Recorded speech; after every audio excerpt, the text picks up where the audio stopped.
Welcome to the Pulse Podcast. This time I'll be sitting down with Kimberly Jo Smith, great-great-granddaughter of Joseph and Emma Smith. Enjoy. Family and history of the church and questions people might have about topics that have surfaced in the last 10, 20 years that are confusing. Some people are having a faith crisis. And so we'll be talking about just a lot of different topics. But of course, the internet being the blessing and the curse that it is, we have a lot more access to information, and we have access to people that we wouldn't otherwise. And Kimberly and I kind of got introduced on a Facebook page where they discuss just church history questions. And so I think I answered a question and kind of just bore my testimony about Joseph Smith, and then Kimberly messaged me, and it all just kind of worked out. Like I live a couple hours from Kimberly, but just happened to be going her way. And interestingly, before you messaged me, one of my friends had sent me your YouTube video where you talked about your conversion. I just figured that was too much of a coincidence, right? Yeah. Within 2 days, I'm watching this video on this person I've never met, and then she messages me, and I'm like, okay, Heavenly Father, what do you want from this? So then, a couple of days later, it's arranged that we can chat. So we met at a restaurant and had some dinner and just immediately hit it off. And then the idea of a podcast came up, which the idea for a podcast had come up for me from other people saying that I needed to do a podcast. And I really didn't have an interest. I listen to podcasts a lot. I listen to a lot of YouTube videos, and I just like learning. And so I often will share things, but I don't know the first thing about video recording, as you can probably see by this video, but we're learning. We're here to learn. And I love that about Kimberly. Yes, we learn as we go.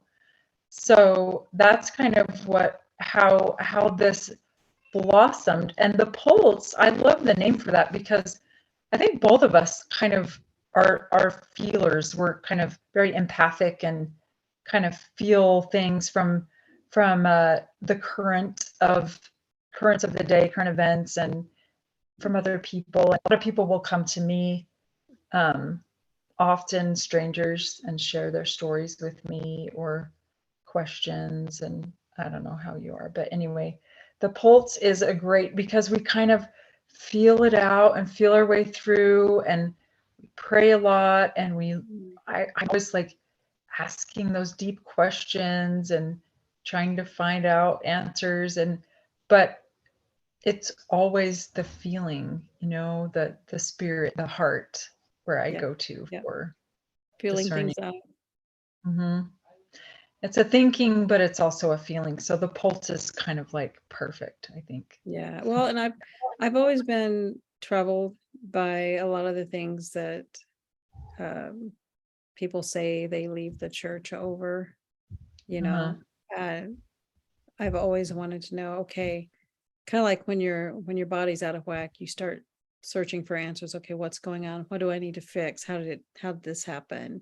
Same kind of thing. I start searching for, okay, what caused this, and trace it back and see where it originated, and try to find an understanding for it and the balance in it. And try to bring because you weren't of it.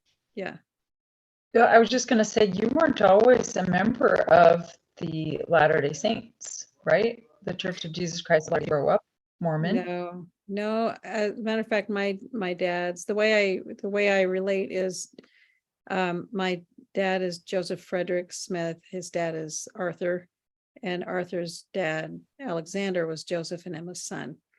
And there was such a history of division and bitterness in the family after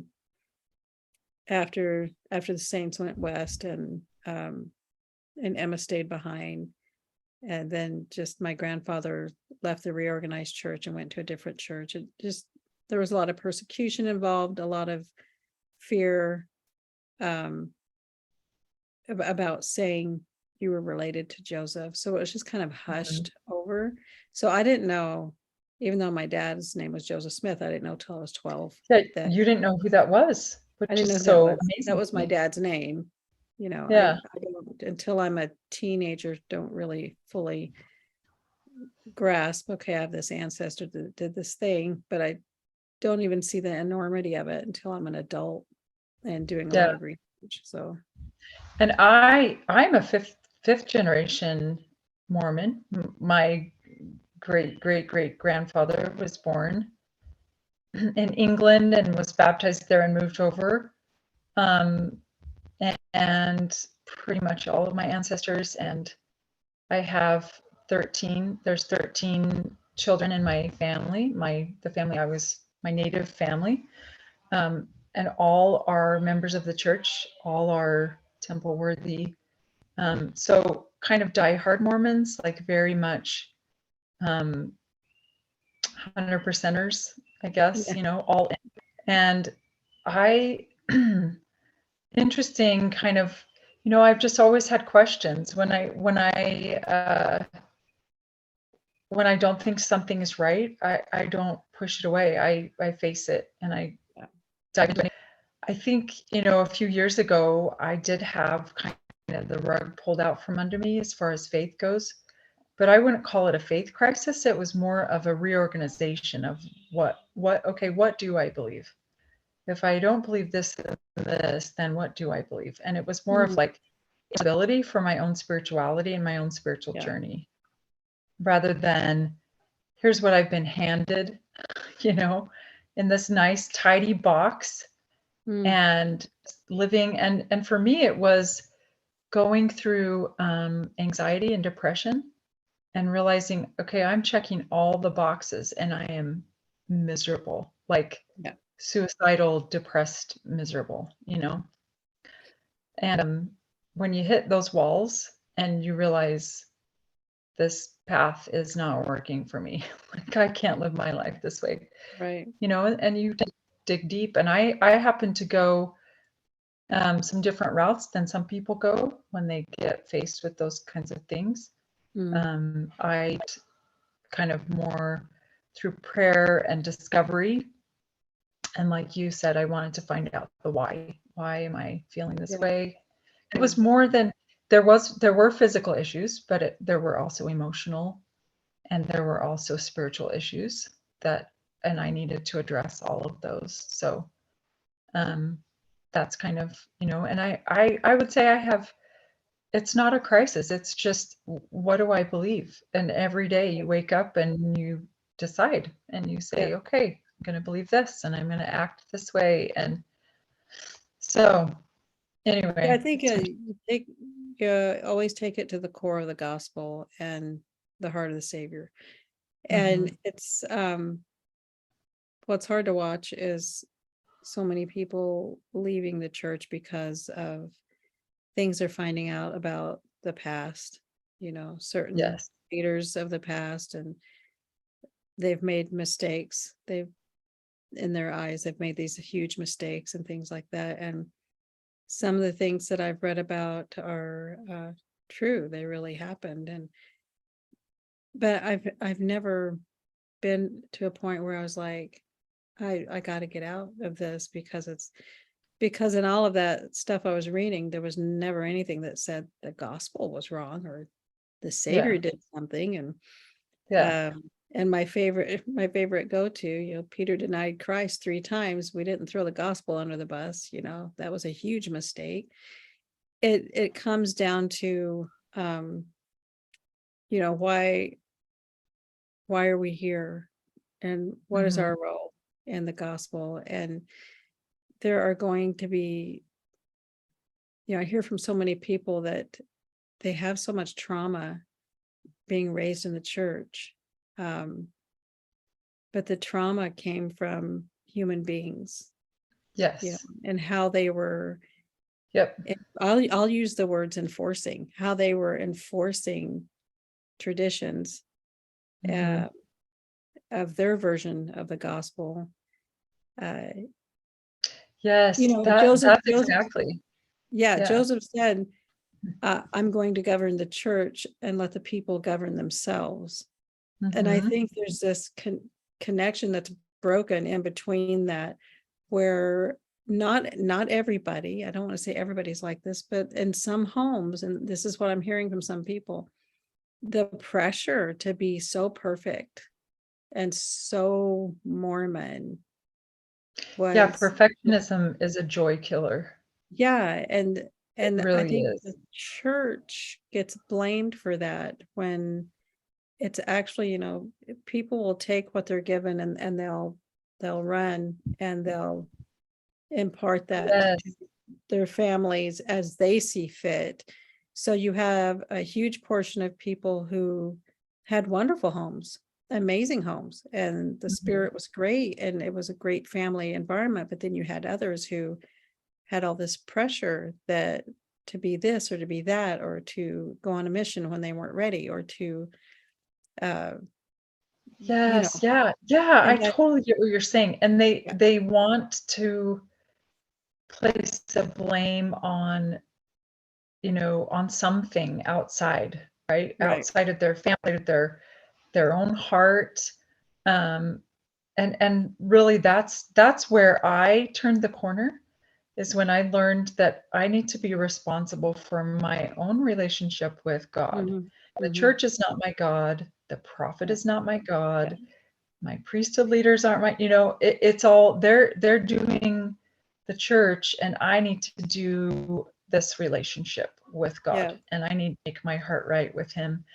And right. it's funny, as soon as I did that, I had many doors offered to me to leave, exits, offense or things that people did. I mean, how many people had their mission president excommunicated?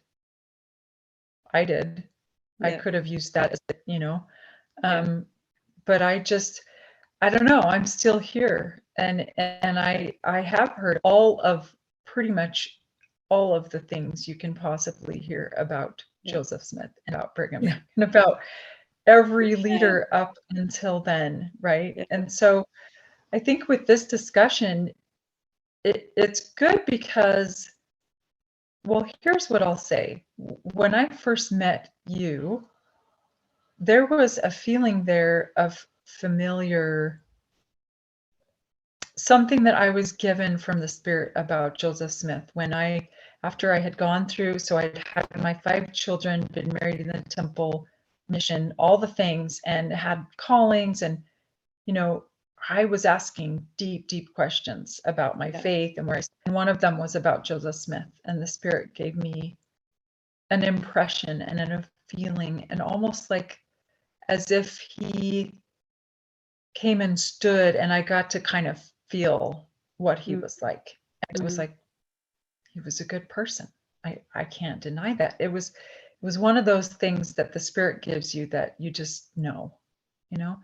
And so then when I met you, it was that feeling that, Yeah. and I didn't really realize it until today. I was like I remember that feeling that the Spirit gave me when I prayed about Joseph Smith, whether, you know, who was he and what kind of person was he and Yeah. what do I believe, And it was just this jovial, I was just gonna say lighthearted, jovial. Yeah.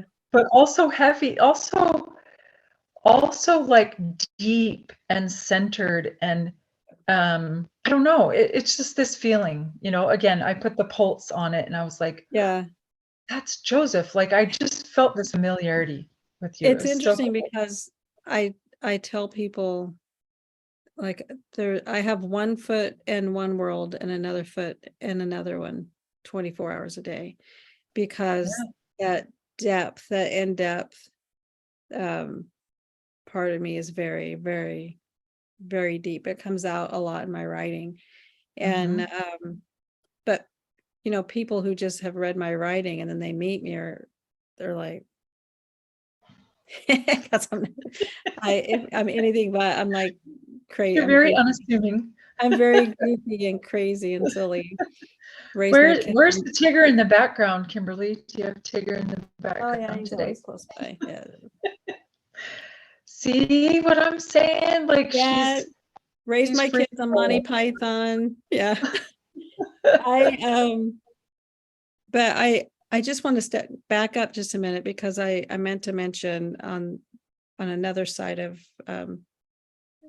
people being affected by things in the church, or there's the population who have been abused sexually or Right. otherwise by parents or leadership, people in leadership Mhm. positions. And it's easy for me to say, well, that's not the church's fault, that's not the gospel's fault. But in those conditions, because I was molested as a child by a neighbor, uh, I get it. I get Mhm. I get where they're coming from. I mean, everything that is the church is attached to that person who did that to them. Yep. So it's hard for them to separate. It's the easy thing for them to do is to get totally away, to break away Mhm. from it. And sometimes they need to do that. Most of the times they need to in order to heal, you know. Yeah. And And that I think too, there's, and I experienced abuse as a child as well. And so it's so common and it's everywhere. And very, very sad and it's heartbreaking. And what I have come to understand is that there is nothing you can change in your outside world that will heal that. You have to go in and you have to allow the Savior in. Yep. And you Yeah, have the to let it atonement. pass and let it go through and let him take it. Yep. And it And he don't, will. yeah, he will. He will You take could it. you can remember it. You'll remember it, but you won't feel it anymore. And that's what happened with me. Yeah. Because when you're able to process it and get to that point where you just turn it over and are able to forgive the person that did it to you and let that go, there's that whole space that was filled with the trauma is filled with peace now. Yeah, Mhm. so you might remember the things happened, but you don't feel it anymore. And Yeah, and often people do need counseling and people do need to talk it out and process it. But in the end, for me and what I have experienced is it's about the Savior and it's about Him healing heart and taking that burden. And right. so running away or changing circumstances or, trying to pretend it's not there, it's still there. Your heart remembers it. It has that samskara, as they call it in Yeah. Eastern, it's the wound, it's the memory, it's the unhealed memory. Yeah. And so those can only be fixed by the Savior. And you Yeah. can't but I get it. Like people leave because they're offended. People leave, and they have their reasons. And some people leave because they can't handle what they feel like is corruption and decisions that current leadership is making. Yeah. A lot of people left during COVID because they didn't like the way things were handled there, and just being very, very critical, or they found information that just convinced them that this wasn't where they needed to be, whatever it is. And I just think that if you're leaving because there's a wound, there's a hurt, there's pride, there's something you don't like, I think you're missing an opportunity to grow. Yeah. And I think if you go to the Lord and you go to Him and take whatever it is that is hard for you to handle, He'll help you through it. And maybe that means for you stepping away for a time or Yeah. whatever. I Yeah. I don't judge people that leave Mm-mm. or No. whatever, but I just think if your reason for leaving has anything to do with what's going on inside, you're missing an opportunity to grow Mhm. because you're outward circumstance to fix something inside, and that just never works. Yeah. Well, It, and it might also, work time. It might give you some relief, yeah. but if you But don't deal with what's inside, yeah. you're not grow. That's what I talk about a lot at my firesides. What you don't process and deal with, the adversary will. And if he does Yeah. it, because it sits as a residue inside of you, and he'll use it against you. Yep. I just He will. don't, I just think it's a shame that if people are leaving because of what they see as the past mistakes of men. People were saying different things. You have to look at documented fact, things that Yeah. came So directly do from the you, person. yeah, do you, here's a question. So do you feel like it's fruitless to study church history? Do you feel like Yeah. you would learn from studying? I Okay, so I what, love it. And you know what what? I comes love down- church history is just like the history of Christianity. I mean, you have a foundation to base your beliefs on. You have a visual in your head of, Mhm. it's like any story. When you hear the story, you're able to frame it in your head of how it happened and all of these amazing things. And I love history mysteries. Like Yeah. trying to figure out exactly what happened with polygamy, to me is fascinating. And Mhm. I can read all these things and stuff like that, but I only base my opinions and conclusions on documented fact that comes from the person it's about, or at least their wife and kids. Yeah. That's what I look at. And if anything's, if I find out something that's true that I thought wasn't, it's disappointing, but it doesn't trouble me so much that I lose my testimony. I'm just like, Yeah. oh, okay. Yeah, I think we have to be careful. I think because for me, I'm a history major. That's my undergrad, was history and minor in Spanish. And for me, studying history was so helpful because you start to see patterns. Mm-hmm. You start to see cycles. And things, if they don't really fit into that pattern, that's when you kind of question and you're kind of Yeah. like, and it's just, there's a lot to consider with history. And like you said, it helps you understand your roots, where Mm-hmm. you came from. If you're making spiritual decisions, because with like, if history is dictating your spiritual decisions, I think you're putting faith in the wrong God. Yeah. I think that could be also an idol for you, something that you set up as, the light in your life to Right. illuminate your path. It's like history. You're making decisions based on what you're learning in history. And that's kind of what I came to understand, because interestingly, so just take Thomas Jefferson and Joseph Smith. Very similar done to their names post-mortem.